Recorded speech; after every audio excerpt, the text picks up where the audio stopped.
কোথায় যাচ্ছিস? ভার্সিটিতে ভাইয়া।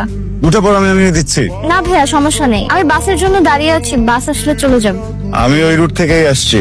শ্রমিকদের একটা স্ট্রাইক চলছে, সবকিছু বন্ধ, তোর বাস আসবে না, উঠে পড়। কাম। কোন সাবজেক্ট নিয়ে পড়ছিস? লিমি, লিমি, কি হয়েছে তোর? ও ভাইয়া, এক্সাম তো, তাই একটু টেনশনে আছে। কি প্রশ্ন করছিলে?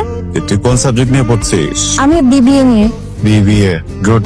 অনার্স শেষ করে জব করার ইচ্ছা আছে? হ্যাঁ ভাইয়া, তা তো আছেই। খালাখালুর কি অবস্থা? বাসা সবাই কেমন আছে? সবাই ভালো আছে আলহামদুলিল্লাহ। খালামণি খালাজান কেমন আছে? আলহামদুলিল্লাহ, বাসা সবাই ভালো আছেন। ওদিন বাসায় আসলেন না কেন? সবার সাথে দেখা করে যেতে। তো তারাই ছিলাম রে, ওরকম তো পারিনি, বাট এরপর থেকে আসবো। আসসালামু আলাইকুম। কি ব্যাপার এরা? কাল থেকে ফোন ধরছো না, যোগাযোগ করছো না। ভাবিকে বললাম তুমি আসলে যেন আমাকে একটু জানান, উনিও জানালেন না। তোমার তো বোঝা উচিত যে আমি তোমার সাথে কথাই বলতে চাচ্ছিলাম। সরি। সরি? আমাকে সরি? ওই লোকটাকে তুমি সরি বলো, আমাকে না। জানতাম এটাই বলবে। তমা সাহেব। স্যার। ওয়ালাইকুম আসসালাম। তমা সাহেব, আমি কি আপনাকে সরি বলেছি? জি স্যার। ম্যাডাম কি একটু বলবেন?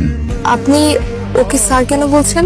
স্যার আসলে ওই দিন রাস্তা সিসিটিভি ফুটেজটা বের করে আমার খোঁজ করেন, জানতে পারেন যে আমি শিক্ষিত বেকার ছেলে, সেই জন্য হচ্ছে স্যার আমাকে চাকরিটা দেন। সেই সুবাদে উনি আমার স্যার। ধন্যবাদ ম্যাডাম, আপনার জন্য আমার চাকরিটা হয়েছে, আমার জীবনের সমস্যাটা সমাধান হয়েছে।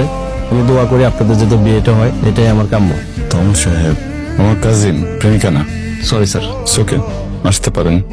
এই, তোমার সাথে কি আমার প্রেমিক প্রেমিকার সম্পর্ক? হ্যাঁ, আমি কি একবার দাবি করেছি? আমি তো বুঝতে পেরেছি, কিন্তু আমি এটাই বুঝি না মানুষ আমাদেরকে কেন এটা ভাবে। ওই কেন এটা মনে করে আমি বুঝি না। আমি শান্তি পেলে? ওই লোকটা যেহেতু শান্তি পেয়েছে, আমিও শান্তি পেয়েছি। ধন্যবাদ। ধন্যবাদ কেন? এই যে আমাকে মানানোর জন্য এত কষ্ট করেছো, অনেক পেইন হয়েছে না? অনেক পেন তোর চোখে খেয়েছে, আমি আর